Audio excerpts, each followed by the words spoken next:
Buksan sa publiko ang mga deliberasyon sa national budget. Ito ang isinusulong ngayon ng ilang mambabatas sa Kongreso at Senado.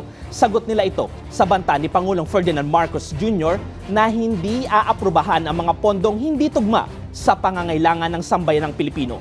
May balitang A to Z si Kim Salinas. Inihain ng mga progresibong mambabatas sa Kamara ang Joint Resolution No. 2 para gawing mas transparent sa publiko ang bicameral deliberation sa national budget. Ito ang kanilang tugon sa inihayag ni Pangulong Ferdinand Marcos Jr. sa SONA. Hindi ko aaprubahan ang kahit anong budget na hindi alinsunod sa plano ng gobyerno para sa sambayan ng Pilipino. Therefore, for the 2026 national budget, I will return any proposed general appropriations bill that is not fully aligned with the national expenditure program.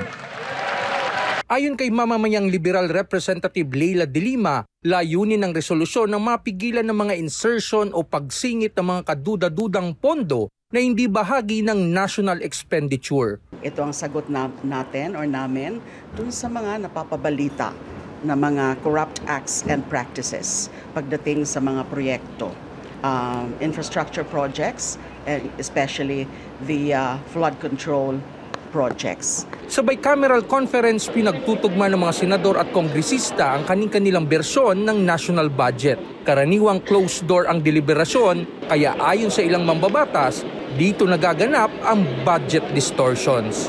Kaya ngayon, gusto itong buksan ng mga mambabatas sa publiko in person man o sa pamamagitan ng live streaming. Kasama sa mga naghain ng Resolution No. 2 ay sina Albay Representative Crisel Lagman at Akbayan Representative Chel Jokno. Ma-assure po natin na magre-report ang ating mga representative sa BICAM kung ano yung mga inayos nila or pinag-isa nila sa version ng Senado at ng Kongreso at ito ay magiging bukas sa publiko.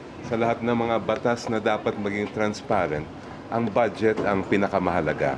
Dahil ang pinag-uusapan natin dito ay pera ng bayan. Ayon pa kay Jokno, sa Senado ay naghain na rin ang minorya ng kaparehong bersyon ng resolusyon para sa transparency at accountability sa budget deliberations. Para sa Balitang A to Z, Kim Salinas.